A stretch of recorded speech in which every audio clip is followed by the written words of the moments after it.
You're listening to the Stephan podcast, focused on Bitcoin and Austrian economics. Listen in and learn alongside me as I interview some of the sharpest minds ranging from economists, software developers, investors, entrepreneurs, and writers. Hi everyone, welcome to the show. This is your host, Stephan, and today I have a very special guest. He is Adam Back. He has a PhD in computer science. He is the CEO of Blockstream, one of the really important Bitcoin and blockchain companies out there at the moment. He is a cypherpunk and cryptographer, a privacy advocate, and he is also the inventor of hashcash, which is cited in the Bitcoin whitepaper. So definitely a very important person from our ecosystem. Welcome to the show, Adam, and thanks for taking the time. Yeah, thanks for inviting me on. Yeah, so I see you guys have been doing some really impressive things, and today we were going to talk a little bit about Blockstream's satellite. So I think maybe it would be good if you could just offer the listeners some intro and background on the Blockstream satellite service and product, and then after that we can then look to talk about what the new update is coming with Blockstream satellite. Yeah, so there are a number of reasons why it can be interesting to receive Bitcoin data from satellite. So one is blockchains are, the Bitcoin blockchain is a pretty interesting thing, but you do have to have a single ledger. Like a fork in the ledger accidentally can be risky in that you would accept transactions that are on part of the network. And occasionally countries will have partial internet disconnections. So people in the country may be able to access local websites or use the internet locally, but unbeknownst to them, depending on what they're accessing, they may not be reaching the rest of the world. And this is called a net split in technical terms. It can happen for a number of reasons, including temporary configuration errors on BGP routers, or like physical disruption, like a fishing boat accidentally breaks an undersea cable or something like that. So with the satellite, you have a completely independent, redundant connection to the internet. So you're going to notice if there's a divergence between the data you're getting from the satellite and what you're seeing on the local internet. So that's a kind of redundant connection, which is good for reliability. Another reason is cost. So in Western countries, many people have internet connections and don't think much about the cost of that, but there are many countries in the world, in emerging markets, where the cost of a high-speed internet connection is, perhaps as much as an average salary or so on. So, and you see that with sites that try to catalog where Bitcoin full nodes are, and you see that some countries don't have many at all. So the satellite provides, it reduces the cost of participating in the Bitcoin network, your ability to run a full node on the network, because there's no charge for the transaction data, and the equipment you need to receive it is very low cost. So it's about $100 US dollars worth of parts, maybe less if you can reuse a satellite TV dish. And it uses software-defined radio, so a small USB analog to digital converter, and does most of the calculation, signal processing in software on a laptop. So that's another factor, and it's also more private. So even if you have a high-speed connection, you're advertising to the internet at large that you're running a full node. It's a peer-to-peer network, so people can look for your node and connect to it. And even if you're not accepting inbound connections, other people on the network will see your outbound connection. Your ISP can see that you're running Bitcoin. And so receiving Bitcoin data via the satellite has much better privacy. It's a passive receive-only technology, so people can't tell that you're using Bitcoin. And I think it also helps with decentralization, so some robustness and availability. So there are situations where governments in countries undergoing political turmoil, where the government or military may disrupt or turn off internet or GSM phone service. And so that prevents people from, coordinating, exchanging private messages, political commentary about what's going on. And being able to pay with Bitcoin. So having redundant connection and connectivity can allow people to transact reliably in any location and in any kind of network conditions. Yeah, I love that explanation. And it really, to me, it strikes me as this is like a critical piece of Bitcoin infrastructure that Bitcoin potentially, it's on this pathway of potentially becoming the global money of the world. And if you want the global money of the world, everyone has to be able to access it. So the next thing I was keen to understand was how can you talk to us a little bit on the structure of Blockstream satellites? So from what I was reading, it looks like there are teleports and uplinks that transmit the blocks to the satellites, and then those satellites transmit the Bitcoin blocks to people who have set up the receiver. Could you talk a little bit about that setup? Yeah, so just today we added, it's been online in testing mode, but we turned on additional coverage zone. So I can talk about that as well. So we have now 4 satellites covering 6 coverage zones, and there are redundant connections. So the teleport, let's back up. A satellite is actually a fairly simple piece of technology in one way of thinking, because it doesn't do much in the way of signal processing on the satellite. So generally speaking, it's broadcasting down through an array of antennas to cover land areas, data that was sent to it in an analog form factor. So it just sort of turns it around and broadcasts it down again. So the intelligence, if you like, is in the uplink. So the uplink or teleport is a site with a redundant, reliable internet connection, power, some signal processing to convert digital data into the right signal to send to the satellite, the right frequency range, and encoding, and then that gets broadcast up to the satellite with a dish, a larger dish, and then it's the characteristics of it were tuned to support small dishes, so 45 centimeter dishes, which are sort of standard satellite dish size for satellite TV, to keep costs down so that people could use the basic equipment. Now, there's some redundancy with the teleports. So, for example, over the US, there are 2 different satellites. And another form of redundancy is at the Western teleport, it's able to see the Eastern satellite. So if the internet connection were to go down on a Western teleport, the Eastern teleport, it would be able to receive blockchain data via the other satellite. So there would be a higher latency because the data would go up to one satellite, down to the other base station, and up to the second satellite. So as we've added more satellites and coverage zones, we've been able to improve the redundancy using the satellite connection itself if an internet connection went down at a teleport. Yeah, I'm really getting that sense of building out redundancy into the Bitcoin network and ensuring that there is greater global access and ease of access, privacy, and just maintaining, as you mentioned, or lowering the fork risk. So maybe it would now be good to touch on this new update that Blockstream are coming out with, which I understand is the satellite API. Can you tell us a little bit about that? Right. So one of the things that we found when we first launched the satellite service last year was that people were interested to broadcast other data on it. So Bitcoin-related data or applications related to Bitcoin.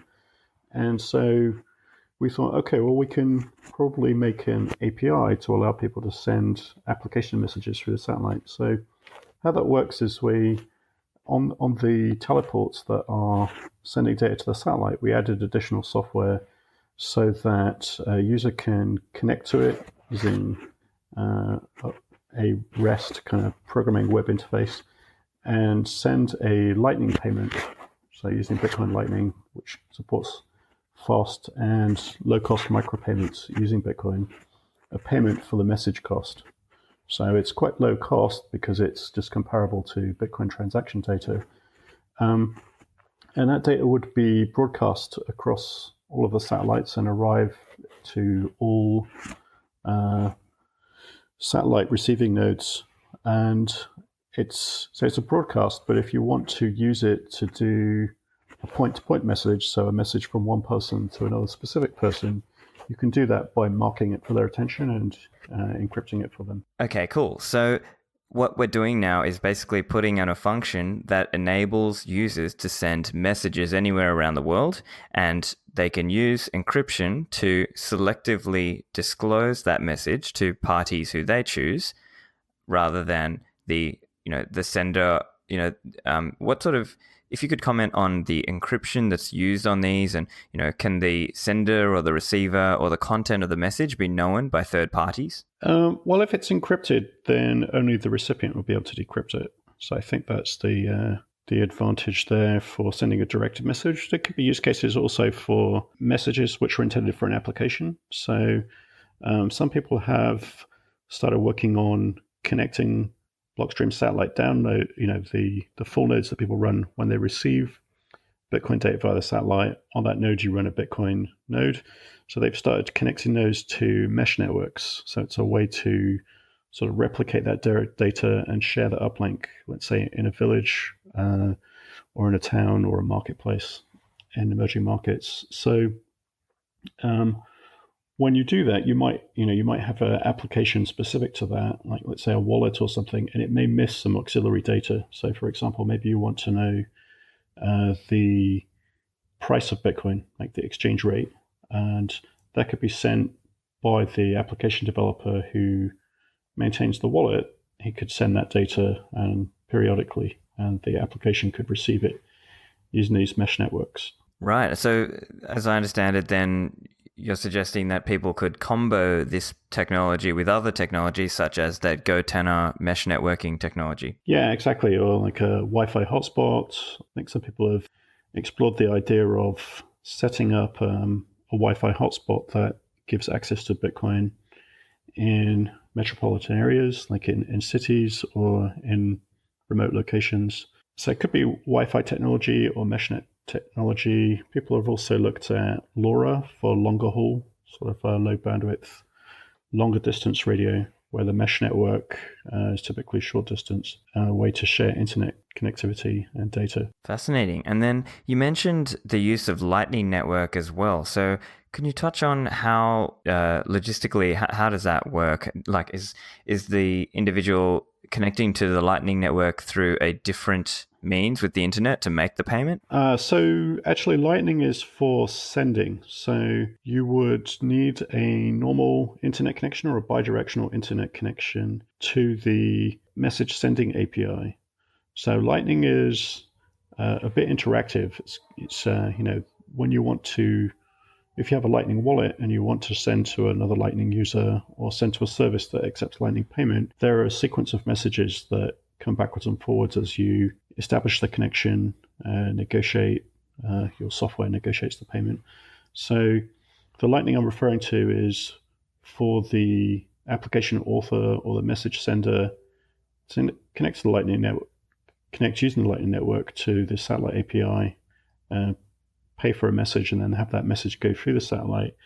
Now, it would be possible to use the satellite received Bitcoin data as a basis for doing Lightning payments. Now, so Lightning is, as I say, an interactive protocol, but nevertheless, the cost of receiving the Bitcoin data can be expensive, whereas with Lightning, you're only incurring cost related to the payments you make yourself or payments you route for other people. And so those tend to be smaller amounts of data.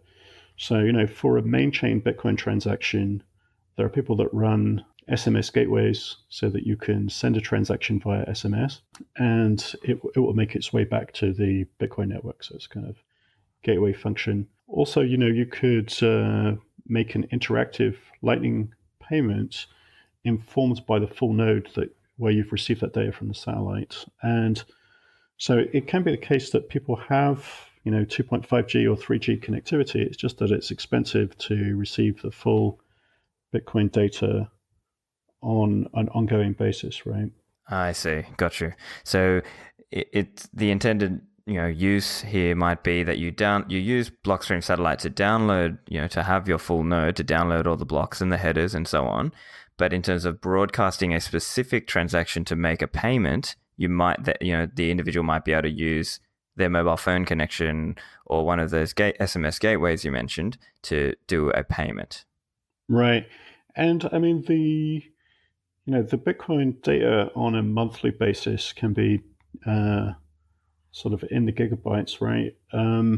So maybe 10 gigabytes or more. If that would be if you sort of put it into a low bandwidth mode where it didn't resend transaction data and act as a relay in the Bitcoin network. If you were just receive only, you could be as high as 10 gigabytes a month.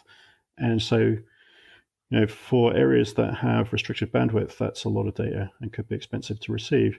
However, even if you're paying at quite high data rates, using GSM data, or there are satellite-based bidirectional services that are expensive per megabyte. To send a single Bitcoin transaction, which could be as small as 250 bytes or something, it could still come out quite cost effective, a couple of cents or so, where to receive all the transactions sent in a month might be prohibitive. So you can also marry it with other forms of connectivity that have a higher cost, because then you're only paying for your own transactions. And only on the sending side. The receiving side you would see back through the satellite. Right. And then you touched on this earlier. So what sort of cost would we be looking at to send a message? And let's talk in terms of dollar terms and then also in Bitcoin or in Satoshi terms. So the satellite service is generally for smaller messages, so a few hundred bytes, a few kilobytes, that kind of thing. And I would say, 1 cent, 10 cent, that kind of range, depending on popularity. So if it gets congested, the price might go up a little bit. Right. I mean, I think generally it would be sensible to consider it similar to Bitcoin. There's an op return, a small data field in Bitcoin intended for protocol extension messages generally. But you can think about it as similar to that, because if the cost of sending via the API was expensive relative to that, people would have an incentive to put data into the blockchain itself. And that would also get sent by the satellite, right? Yeah. And that's another whole vector for attack as well. Okay. So let's talk a few examples in terms of what sorts of censorship resistance does this enable? As I understand it, it's an alternative to sending messages through the standard internet, or if the internet is blocked.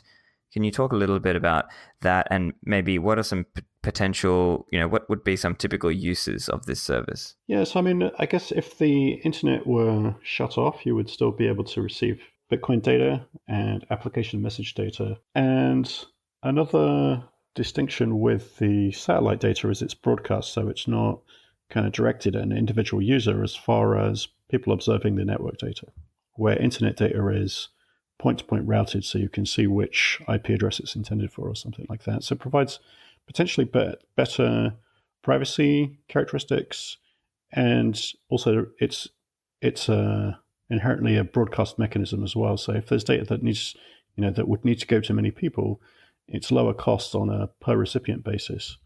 So the Bitcoin satellite data doesn't increase in cost if 1 million people receive it, or 10 million or 100 million, so on, right? It's very scalable in that sense. Yep. One topic that confuses some people is they might wonder, okay, well, is this satellite system very centralized, right? If I'm a user of the Blockstream satellite, am I trusting the transaction and blockchain data received via this? Yeah, that's an interesting question with a interesting technical answer. So now you can look at an analogy of how the Bitcoin peer-to-peer network transmits information. So typically a Bitcoin node has 8 neighbors, so it's establishing or maintaining connections with 8 sort of randomized other nodes in the network, and then the transaction data is relayed through those. And you could ask the question, if I had 8 connections to my computer and one of them is very high speed, like 10 megabits or something that's going to get data quite quickly to me, and the other ones are very slow, sort of 2G modem speed or something.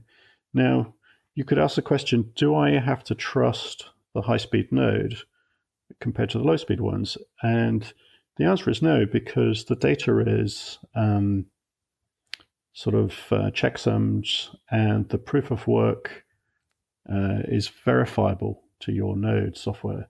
So even if the high-speed connection tried to give you an invalid set of data, your software would automatically recognize that that's not the longest chain, and discard that and focus on the correct data with more proof of work.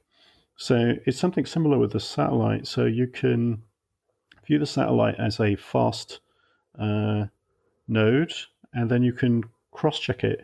You could cross-check it with a low priority, slower connection, or receive headers only over a standard connection. Or there's also was a phone service, a sort of robotic voice you could call up, and it's kind of like the time service. It tells you the current block height and the checksum of the latest block.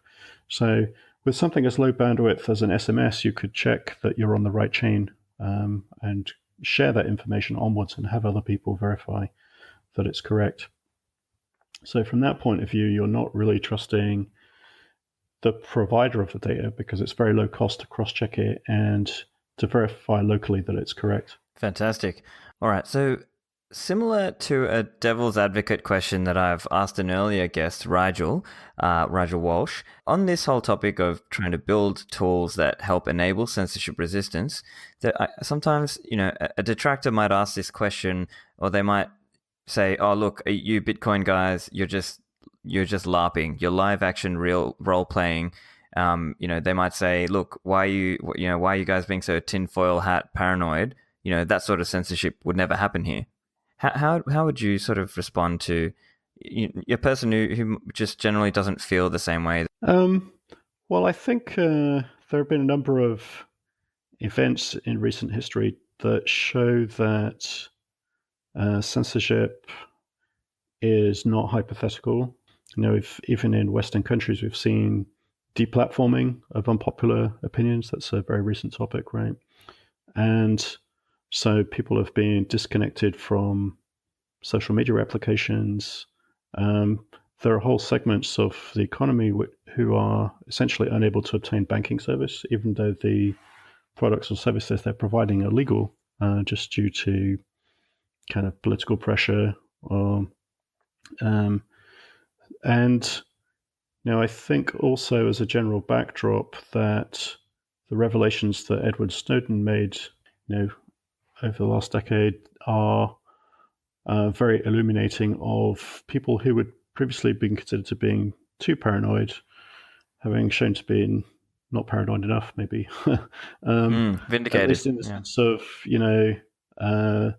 a government intent to have the mechanisms to surveil and index and catalog information. So it's not that you have to be guilty of anything in particular, but they're just, hoovering things up. And as a general sentiment, to what you were saying, some people will say, well, if I've got nothing to hide, so I don't care. But, I think what's politically popular changes over time. And it's also a matter of principle, right, that people should be able to speak without feeling surveilled. I think there's some psychological studies showing that people will almost start to self-censor if they think that things they're saying are being collected and indexed by a government entity. So that's a kind of subconscious self-restriction of what you might feel inclined to say or discuss. So that's quite unfortunate as well. Yeah, I think that's a very insightful comment, that really whatever is popular right now may not be popular in 10, 20, 30 years' time. And also just the point you make around self-restriction and self-censorship. And, maybe we can't be our true selves if we don't sort of feel free to speak, to truly speak freely. Okay, so let's talk a little bit about how we would actually set up Blockstream satellite connection. Can you talk the listeners through just sort of a high level, what sort of equipment you use? How would you go about setting it up? Right. So you need a satellite dish, and that could be one that has, a used one. There are lots of satellite dishes that get upgraded or left unused. So you can certainly pick up used ones or reuse one that you already have. And a number of parts that come with it. So an LNB, which is the piece that goes on the end of the arm that you see on a satellite dish. And so there's a parts list, but basically a small power source that amplifies that. And the main other piece being a software-defined radio. So it's a kind of USB key, and the analog signal from the satellite dish gets fed into that, and it converts it to digital. And then the software you run on your laptop does the signal processing to convert that into digital data, and then feed it to a Bitcoin node so that you can run a Bitcoin node that's not sort of directly internet connected, as it were, except via the satellite.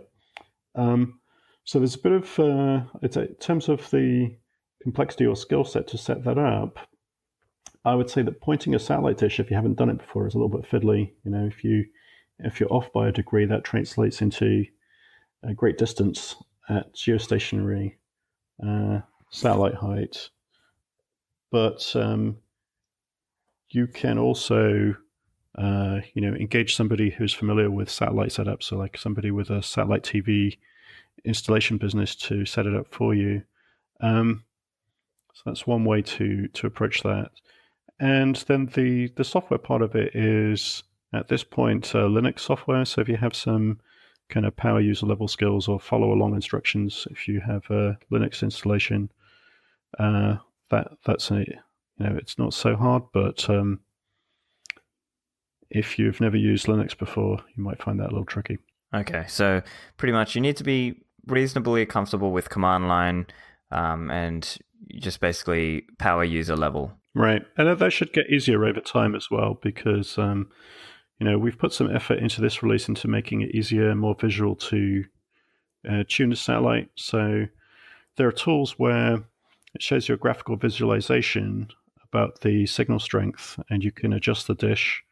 So there are a few parameters about the dish: its polarization, its angle of rotation, and the sort of how high it's pointing and how far east or west it's pointing. So there's a tool on the website which you can put in your GPS coordinates, latitude and longitude, and it tells you which satellites you should be able to see and what angle they're at to point the dish. Right. And have you had any feedback from customers who've used Blockstream Satellite so far? What's the sentiment been there? Yeah, people have been pretty enthusiastic about the idea. I mean, it sounds high tech, right? That Bitcoin data is being broadcast down from space, and with this release on much more of landmass, so more people are technically covered, including Australia, New Zealand, and most of Asia, Europe, Africa, North and South America, and so on.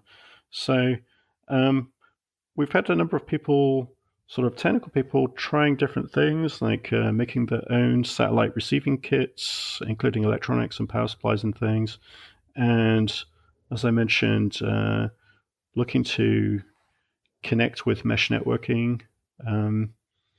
And I think, also some people appreciate the privacy prospect, so that they're interested, they may have high-speed internet connection, but they're interested to connect to the satellite network to have greater privacy about their participation with Bitcoin. So generally speaking, it's if you're looking for sort of asset protection and security and privacy, it's better for you if the internet at large, or at least random internet nodes on the network, don't know that you have Bitcoin, because that will tend to leak your IP address, which can be geolocated to your physical address. And then if you have, let's say, some Bitcoin backed up on a device in your house, somebody might try to figure out where the Bitcoins are located by sort of navigating information from the network. So this would provide protection against that kind of thing, because it wouldn't be obvious to the network that your internet connection was participating with Bitcoin. Ah, fantastic point. Yeah, that's sort of like, how in the movies and that where they look at where people are using a lot of electricity to try and figure out where's the hydroponics being used kind of thing. So it's a Right. similar sort of concept there. Yep. Okay. Are there any other, security precautions or warnings or just some advice for users who want to go and pick up Blockstream Satellite and try and use the product? Yeah, there's a couple of guides online, and I think you should follow the LNB. It sometimes matters which LNB you have, and which LNB you need depends on which part of the world you're in. So we're using different satellites at different locations, so pay attention to that part of the instruction. It's not necessarily a generic LNB. And the other thing to watch out for is the equipment. So the laptop or desktop that you connect it to needs to be something like an i5 class machine. The signal processing. So we get the cost of the equipment down very low because it's using the software-defined radio. The USB software-defined radio parts go for a sort of as low as $15, even $10.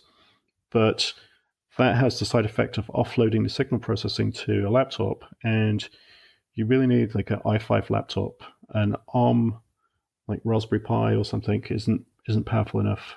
So that's something we've put some work into optimizing, but it's not, an ARM isn't quite able to keep up. So bear that in mind when you're figuring out what equipment to use. And for people who are interested and want to compare notes, there's a IRC channel, which is the Blockstream satellite, and there's also a satellite channel on the Bitcoin core Slack called Blocksat. So you can go onto those and compare notes and ask questions with other people who are trying it out. Fantastic. And then you mentioned around the coverage. So I actually have a friend who is keen to use it, but he mentioned that Australia wasn't available yet. So it's a good thing you mentioned that Australia is becoming available. So what are the timelines, or is it available basically now? Yeah, it's available now. So it was actually running in test mode, but we hadn't published the specifications, so people didn't know it was broadcasting Bitcoin data at them. But that's been going on for some weeks now. But yes, it's immediately available. So if you're battling the Australian ISP problem, this would take some load from your internet connection and let you do your internet things without having Bitcoin drawing from your bandwidth. Fantastic. Anything else you wanted to say on Blockstream Satellite, Adam? No, that's cool. I mean, what we're interested to see is for people to try different things with it and experiment. It's kind of a part of the sort of infrastructure story where when you release pieces of open source or extra infrastructure, there are many developers actively working on Bitcoin these days, and they will sort of release applications or adopt your technology and build other things on top of it. So we're pretty interested to see what people come up with using it. Excellent. Okay. I had a couple other topics that might be interesting for the listeners as well. So, obviously, as I'm sure you're aware, Timothy May has recently passed, and I know you did work with him or liaise with him in the past. I'm wondering, can you offer the listeners any insight into your interactions with Tim May, and what impact did he have on you? Yeah, I mean, most of it was electronic because I was living in Europe, and I guess he was living in the Bay Area for most of his career, and since he retired. So he retired kind of young, I think at age 34, as he was an engineer at Intel, and invested in a number of tech companies with his. So kind of lived a frugal lifestyle on a professional salary and invested in lots of tech stocks. So he was able to kind of get the timing right on that, and then used his free time to focus on things that interested him, which he came across public key cryptography and thought about the use cases for encryption, cryptography, electronic cache. So he discussed a number of ideas that only really came to fruition most in a sort of robust or wide scale sense where people sort of noticed and it came to mainstream attention with the advent of Bitcoin. So he was talking about these things in the early 90s already. So yeah, I thought it was very interesting guy to interact with online, quite forthright in his opinions, and not politically correct as a kind of personality interaction style, but very very insightful. And I think I met him only twice in person, like when I was in the US at some point for a conference or something like that, and more recently in the Bay Area a few years ago as well. So very sort of prescient early thinking about a lot of topics that became available with Bitcoin. So he talked about something he called Blacknet in the early 90s, which was sort of extrapolating from the question of, okay, what if we had a electronic cash system and the ability to sell things on the internet, then you would see some kind of darknet market, which he called Blacknet. So it was a kind of thought experiment. The technology to build it didn't really exist at the time, but he could see that the technology would likely evolve, and then was able to comment politically about what that would mean. So it's kind of foreseeing Silk Road and its successors, of which I guess there have been multiple. So that was kind of interesting. And there are a number of technologies relating to that people on the Cypherpunks list were discussing. So he was one of the co-founders of the Cypherpunks list, and it was quite interested in the other privacy technology that evolved, like remailers to sort of reclaim freedom of speech and freedom of association in the online forum. So in a sense, in the online world, typically you would end up with less privacy and rights that are typically protected by laws and regulations, but those would tend to get eroded by the fact that a lot of online information is logged by ISPs and as a side effect of the technology. So he and a number of people thought it was interesting to try to reclaim that, and that the online world also provides some rebalancing of power between the individual and the state in the favor of the individual. So, I think he, sort of helped start this kind of conversation, and it was a lively discussion list. He was one of the more active posters, sort of bouncing ideas. So it was a pretty interesting time. There's a lot of rapid technology evolution and brainstorming about things that cryptography could do and how that would be good for individual liberty. Fantastic. And if there were any key articles or pieces of work of his, if there was one thing you would ask the listeners to read by Tim, what would you sort of point them to?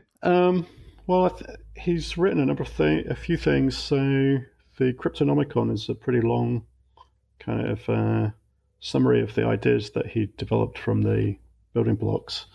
So that's kind of a sort of fairly full exploration of different things and implications, geopolitical implications, and implications of the technology and how they fit together. And he also more recently did a presentation at the Perel New Polis Hackers Congress, and that was based in Prague in Europe, but he was via Skype or something. So, but the video is online, so that's probably a faster way to catch up with his thinking and reflections on how what he'd been talking about has, what parts of it have come to pass and his thoughts about that.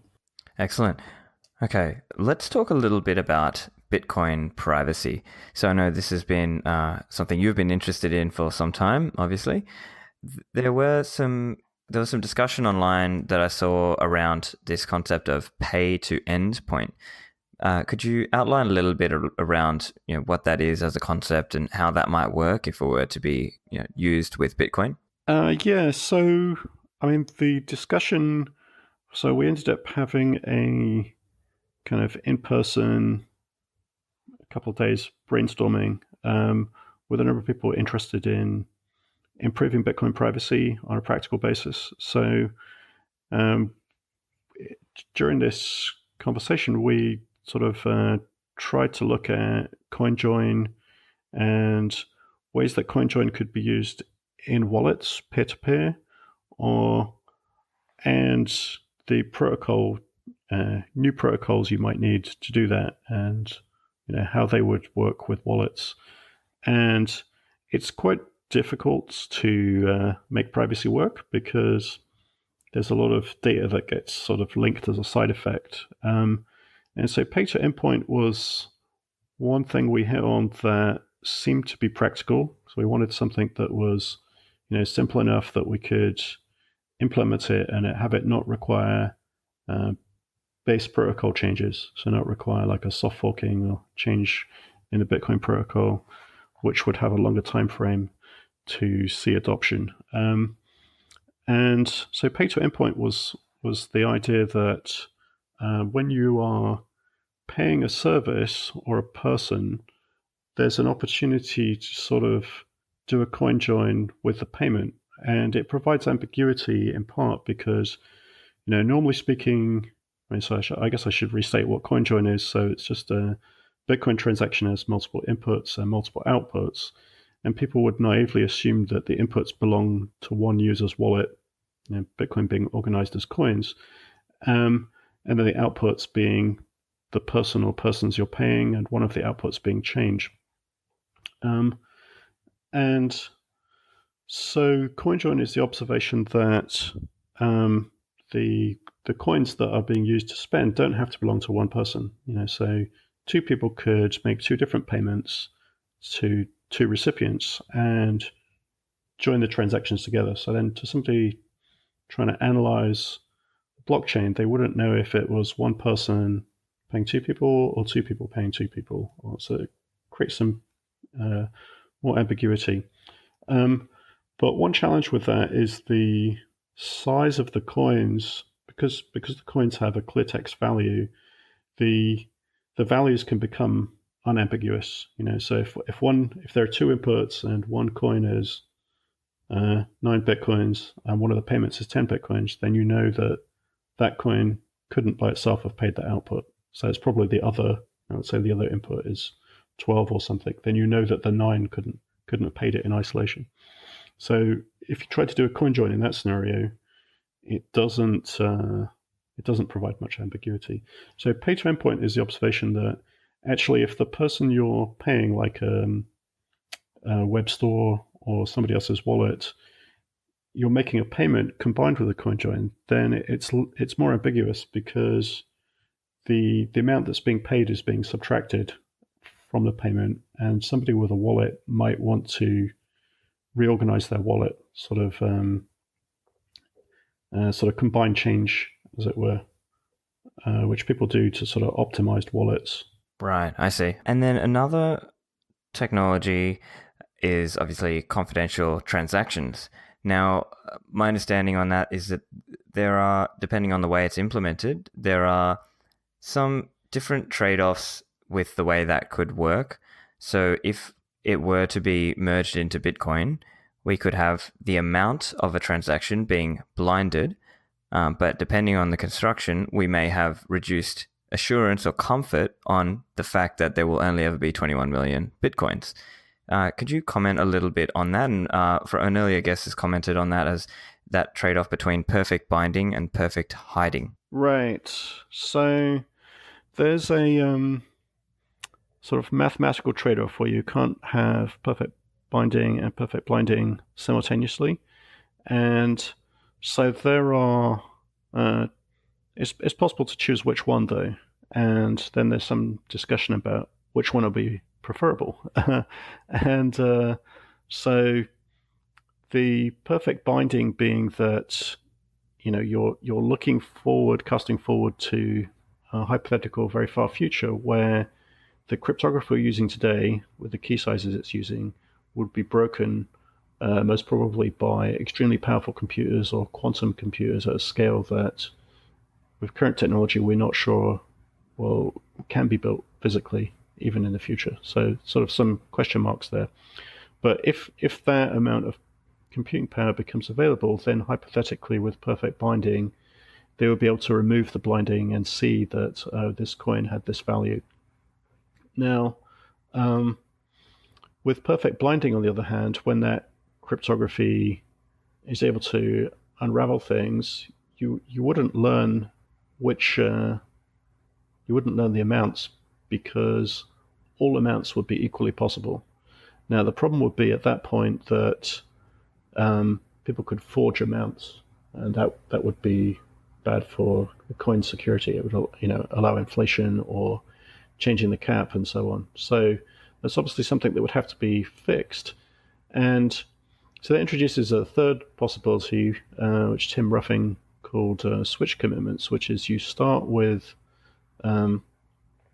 perfect blinding, and at a future time at which you start to question whether the quantum computers or algorithms would be getting closer to making it possible to decrypt this information, then you switch to perfect blinding. So you kind of get the benefits of perfect blinding in the short term, and then in the future you switch if that becomes necessary. And so there are, I think, reasonably accepted cryptography to do either of those two things, using Pedersen commitments for perfect blinding and Elgamal commitments for perfect binding. And the other piece of technology which relates is bullet proofs, which are sort of more compact, more space efficient. However, they're not able to provide perfect blinding. Perfect binding.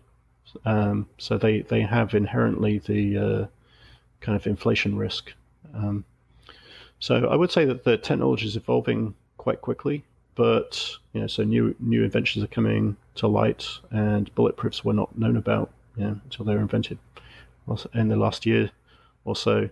So you may see some further progress in size and performance and assurance provided, but that's the kind of trade-off. And strangely, there are different ways you can look at this. So, if you take a privacy first kind of viewpoint, you might say it's better that privacy is preserved at all costs. But then, in terms of the security of the network, if people keep privacy but the coin becomes unusable, that's a different problem in the future. Right.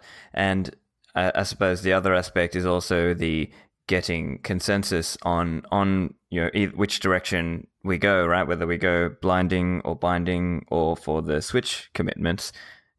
Is it possible that there may just be some nasty trade-offs either way, whichever selection, that make full privacy for on-chain Bitcoin infeasible and just not likely to ever get merged in? Do you have thoughts on that? I think that the from what I've seen, Bitcoin users seem to be quite interested in improving privacy and fungibility of Bitcoin. So I don't necessarily see a kind of political will or like user intent and market interest problem.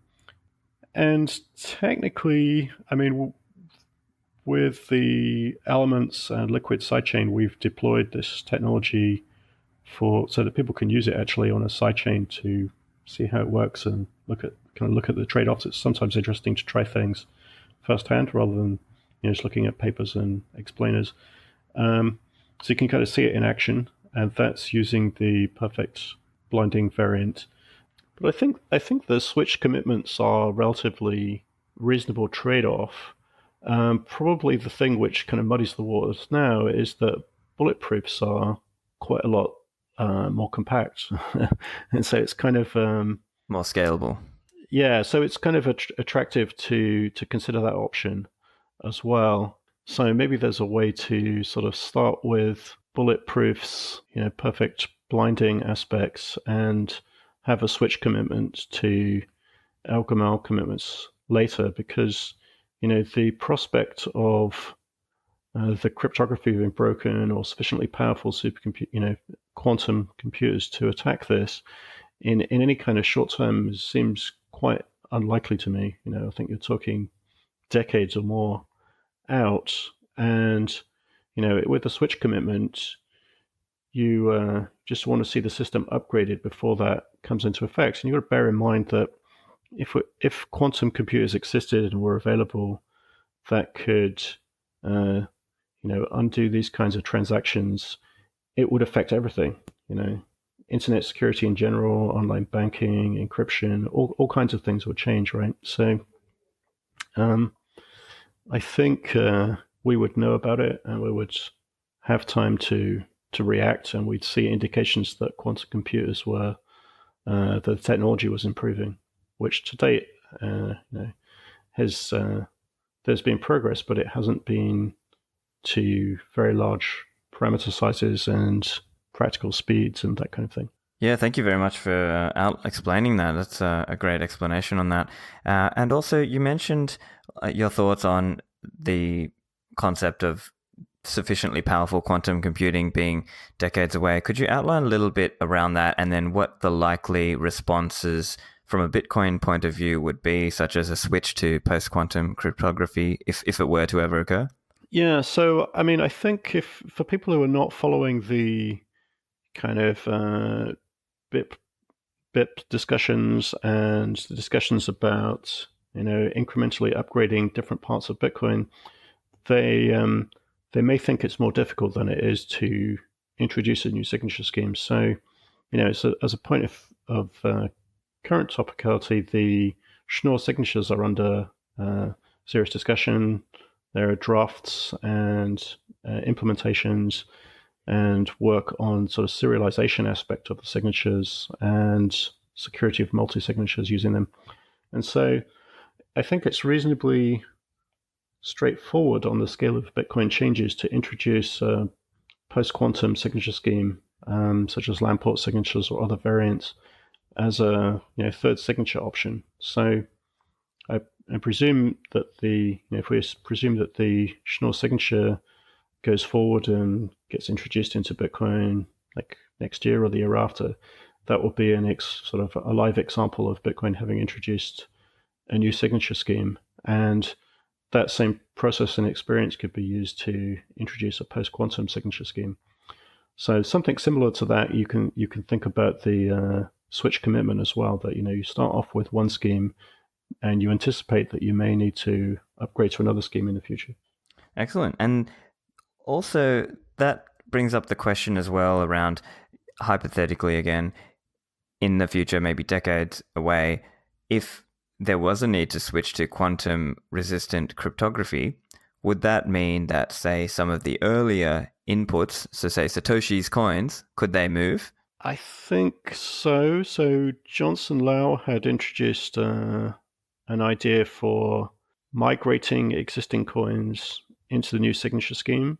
So his idea was that basically you would add a feature to Bitcoin to do a two-stage thing where the first operation is migrate the coins and the second one is spend them. So in the migrate the coins step, you basically prove that you know the keys for the Bitcoin, but without revealing a signature and the key as such, and then use that proof to record your post-quantum address and public key, and then you go on to sign with that using a post-quantum crypto. So there's possibility for many of the stored keys in Bitcoin to make proofs about the public key corresponding to the address without revealing a signature.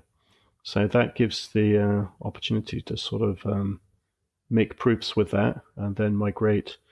And I think also as a general principle, Bitcoin could migrate longer term to significantly different storage formats or representations. So today's blockchain is composed of scripts and public keys and a ledger of the recording of transactions. But the future can hold other representations of the data. So I tend to think of the blockchain as more an artifact, so a cryptographic artifact to prevent double spending. And so if its format evolves over time in ways that provide better privacy or fungibility, I think it's plausible that even if a newer scheme some years into the future is found that it's difficult to incrementally migrate, one could make a new chain using the new format and import the existing chain, or have a migrate coin feature. So I think we're also not in principle constrained to stepwise simple changes. We can also contemplate a more major format change. So that generally means that whatever technology is developed and evolved, Bitcoin's UTXO set, current ownership set, could in principle be imported into it. Fascinating stuff. Yeah, it's really interesting. Okay, I've got another hypothetical just around Bitcoin privacy. So let's just imagine, say, 3 years from now, Joe Bitcoin, the average Bitcoiner, the man on the street who likes Bitcoin, and maybe he's making use of CoinJoin technology. He's using some kind of wallet like Wasabi Wallet. He runs a full node at home, and let's say Dandelion has been implemented, and we've got some level of protection from network de-anonymization attacks. We've got Lightning Network operating a little more fully, and obviously Lightning Network has onion routing, so that helps improve privacy. And then I suppose just generally individuals out there who are just using a smartphone wallet, well, they're using Neutrino-style wallets. They're a little bit better for privacy than the current day SPV mobile wallets. Do you think this might be quote unquote enough for the average Bitcoiner just to give them some level of basic privacy? Yeah, I mean, I think there's a lot of activity in Bitcoin development in general at the moment, but there are significant things happening for privacy as well. So Lightning is one thing you mentioned. Another thing is Dandelion, which is a kind of main chain, better privacy for when the transaction is sent into the network, so it's less obvious which IP address originated the transaction. And so it doesn't seem like so far that there's a silver bullet, so something that improves fungibility and privacy completely in one shot. So it seems like we're in a kind of incremental improve things where we can and move the ball forward. So there's a lot of things come together there, and Lightning is quite good for that too. In part because it sends less data to the blockchain. So blockchain being the broadcast part of the picture with Lightning, and then the actual payments being point to point. So if there's a high degree of recirculation, which people hope to see with Lightning, then much of the transaction information never actually makes its way onto the blockchain. So, so you can think about the privacy as a side effect of the scalability. So if the rest of the network doesn't see the transactions, they can't analyze them, basically. They only see the netting when a transaction is eventually, when a channel is eventually closed.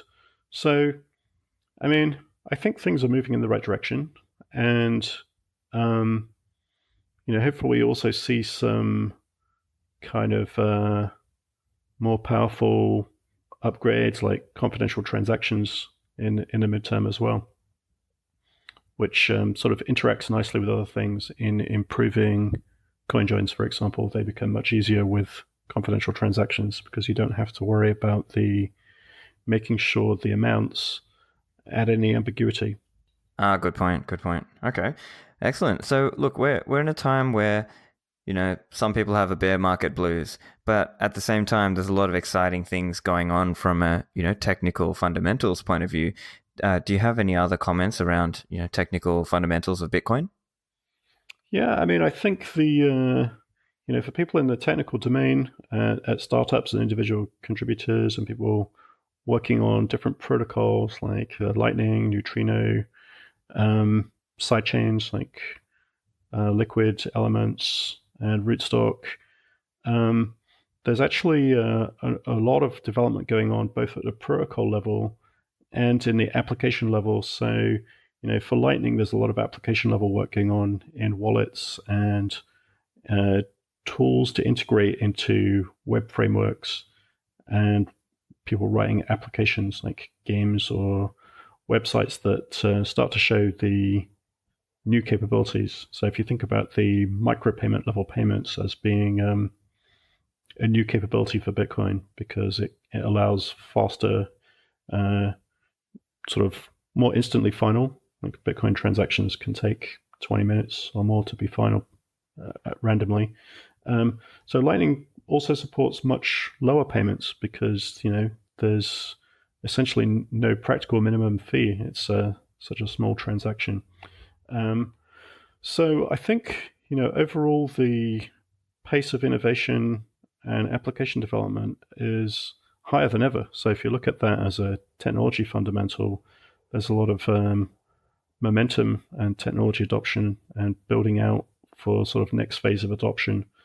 And also, I think there's quite a lot of things happening in the kind of exchange ecosystem with, for example, Liquid providing more exchange settlement benefits, more privacy, faster clearance, better liquidity.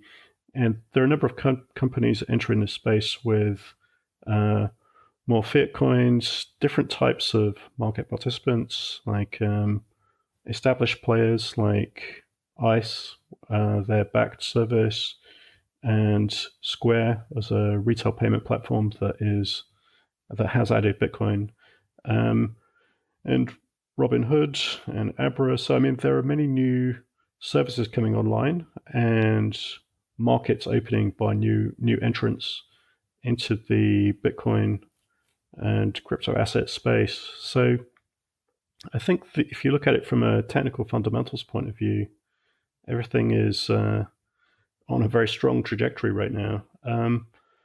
And I think also people kind of should generally zoom out and not focus on short-term price too much, because it's a kind of recurring pattern with Bitcoin and crypto assets that the price goes through high volatility, and over a 3-year period, for example, as far as I understand, that Bitcoin is the highest return asset class on the market, amongst stocks, pink sheets, anything basically. So, to look at something that is down, sort of 80% range when it's within 12 months ago, it was up 100 times from 3 years before that, is a kind of cherry picking sections of the graph. If you zoom the graph out, it's generally increased over a long period, and that shouldn't be something an unusual concept for investors, because it's a common thing if you talk to an advisor or anybody in the investment space or personal experience trading or making investment decisions for themselves, that people will ask, well, how quickly do you need access to the funds? If you need them within a month, then you probably shouldn't put them in the stock market because it's short-term volatile. But if you're willing to put them in there for a minimum sort of 3 to 5 years, then the stock market statistically has outperformed, for example, deposit accounts and things like that. So, Bitcoin has the same kind of volatility trade-off. Over the long term, it's been essentially the best return asset class. But over the short term, it's extremely volatile, and those things are related. There's a kind of risk-return trade-off. Totally agreed on that. Look, I think that's pretty much all we've got time for. But Adam, I just want to thank you. It has been an honor to host you for a discussion. I've enjoyed this discussion so much, and I've honestly learned a lot. I think what you guys are doing at Blockstream is really, it's innovative, and you're really building out the infrastructure. You guys have got your eyes on the prize. So I'll just make sure all the listeners know where to find you. So the links for Blockstream satellite page, that's blockstream.com/satellite. Obviously, adam3.us is your website, and adam3us is your Twitter handle. Have you got anywhere else that you would like to point the listeners towards? Those are good places to go. There's also elementsproject.org, which is the open source GitHub repository for much of the technology we've talked about. Excellent. Well, I'll put the links for that in the show notes page. Adam, thank you very much for coming on the show. Likewise, thank you. Check out the show notes for this episode on my website, stephanlivera.com. If you enjoyed it, remember to subscribe so you don't miss out on the next episode, and please share the podcast with your friends. You can also follow me on Twitter. My handle is @StephanLivera. Thanks for listening.